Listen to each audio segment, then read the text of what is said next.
오늘의 사연 시작합니다. 안녕하세요. 밤늦게까지 심적으로 헤매다가 여기에 사연을 보내는 남성 청취자입니다. 저는 최근에 여친과 이별을 하고 후회가 밀려와서 여러 번 전화를 했습니다. 그녀는 냉담하게 저를 상대하지 않았고 그 어떤 반응도 보이지 않고 있습니다. 그렇게 이별 후로 3개월여가 흘러가고 있으니 저는 억장이 무너져서 얼결에 과감한 짓을 저지르고 말았습니다. 그녀가 지금 만나고 있는 남자를 찾아가서 그녀를 떠나라고 엄포를 놓아버린 것입니다. 그녀와 아주 잘 지내고 있는 그 남자는 아주 어이없어하면서 저를 완전 바보 취급해 버리더군요. 그리고는 저에게 일종의 충고인 듯이 하는 말이 이렇건 저렇건 여자친구가 떠나갔으니 제가 그 원인을 생각할 시간을 혼자 가져보는 것도 중요하지 않을까 한다며 자리를 뜨더군요. 저는 살짝 부끄러웠지만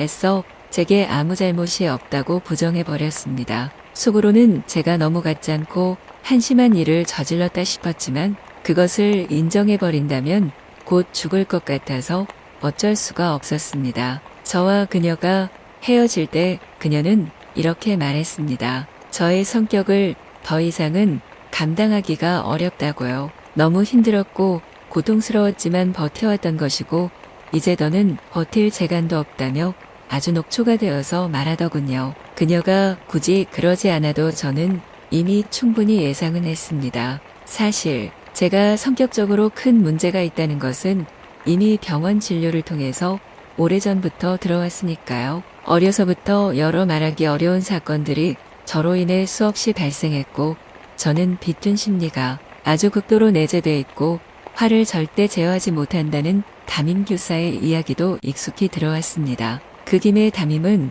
부모에게 아주 진지하게 정신과 상담을 권유했고 병원 상담도 별 효과 없이 증상은 날로 더 심각해져 갔습니다. 친구들과도 어울리지 못했고 제가 있는 곳에서는 언제나 싸움이 일었고 그 과정에서 저는 친구들과 심하게 몸싸움을 한 적도 많았고 그 일로 학교가 떠들썩하게 난리가 난 적도 많았습니다. 세상 어떤 것에도 마음을 붙이기가 어려웠고 이유를 알 수 없게 극심하게 우울에 빠졌고 그러다가 불현듯이 심하게 기분이 잠시 좋아지기도 했습니다. 더구나 무엇이건 저를 위주로 생각을 했고 제가 무시받고 있다는 생각이 들면 참지 못하고 상대를 극도로 위협했습니다. 그리고 약해 보인다 싶은 대상에게는 아주 냉혹하게 굴면서 괴롭히고 그 과정에서 희열감을 느끼기도 했습니다. 부모님은 그런 자식을 낳은 것이 당신들의 잘못이냥 항상 제 편이 되어 주었기에 그나마 저는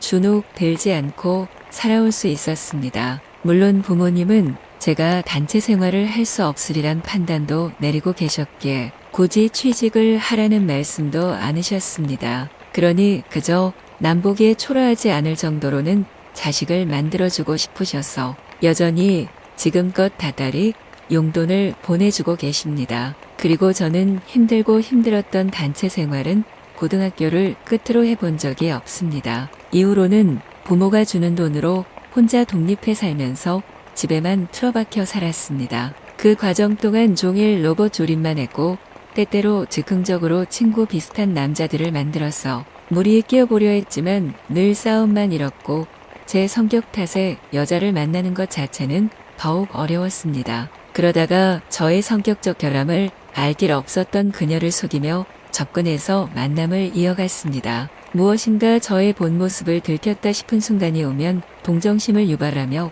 울며 호소했고 그간에 저를 거쳐간 보통의 여자들이 그러했듯이 그녀도 대충 그런 순간에는 적당히 넘어가 주었습니다. 하지만 저는 생에 대한 계획이나 인생에 대한 목표 같은 것이 없었던 탓에 그런 제가 어느 순간부터 부담으로 다가오기 시작했던 모양이었습니다. 지금껏 한 번도 돈을 벌어본 적이 없는 저는 아마도 앞으로도 부모가 주는 용돈으로 살아가게 될 것이라 생각합니다. 그걸 부끄럽다고 여겨본 적도 없고요. 더구나 그 액수가 적은 것도 아니고 앞으로 혹여 제가 결혼을 하게 되면 부모가 상황에 맞춰서 더 많은 생활비를 줄 것이라 여기며 나태하게 세월을 보내왔습니다. 제 나이 또래의 남녀들이 다들 젊은 시절에 열심히 아르바이트하고 애써서 취업하려 아등바등되는 동안 저는 낚시나 로봇 조립 같은 남들에게 관심 두지 않고 저 혼자만의 세계에서 할 수 있는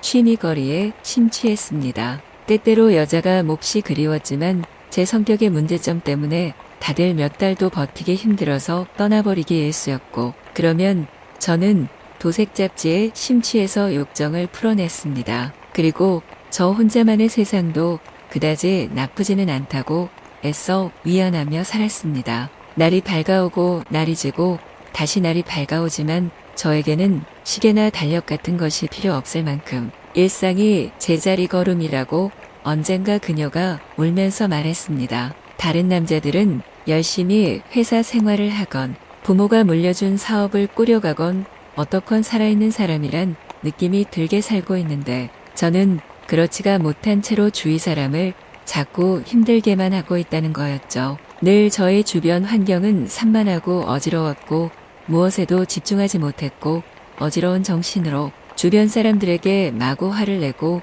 그들의 충고를 쓸데없는 참견이라고 무시하며 화를 냈습니다. 친구들은 애초에 하나도 없었기에 세상과 소통하는 대상은 간간히 연락 오는 형제들과 부모, 그리고 힘들게 제가 겨우 붙여놓은 그녀뿐이었습니다. 결국 그녀도 제가 너무 감당하기 힘든 사람이라며 울며 말했습니다. 만나고 있는 다른 남자가 있다며 제게 이별을 종용했고 저는 그 말이 거짓이라며 애써 외면했는데 정말로 남자가 있다는 것을 알게 되자 불같이 화가 일어서 그 둘을 아주 혼을 내주고 싶었습니다. 하지만 상대남을 만나보니 저와는 비교도 안 될 정도로 말쑥했고 직업도 아주 좋았고 저는 겨우 부모가 앞으로 어떻게든 저 한 몸은 건사해주겠지 하는 심정으로 사는 아이였던 반면에 그는 척척 인생을 계획하고 미래를 내다보는 거대한 어른이라는 느낌이 문득 무섭게 다가왔습니다.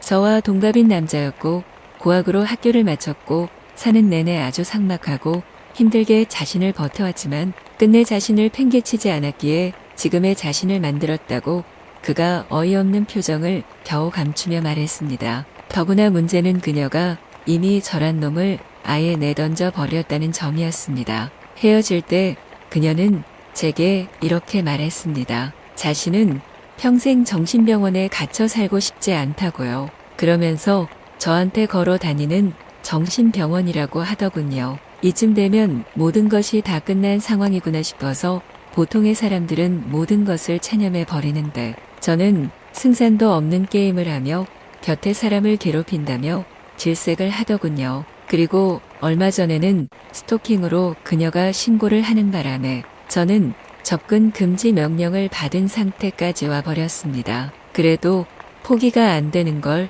어떻게 해야 할까요? 누구에게도 의논할 데가 없으니 여기 와서 조언을 구하는 저 자신이 한심하긴 하지만 할 수 없습니다. 그리고 저는 솔직히 그녀가 원하는 인생이 뭔지 모르겠습니다.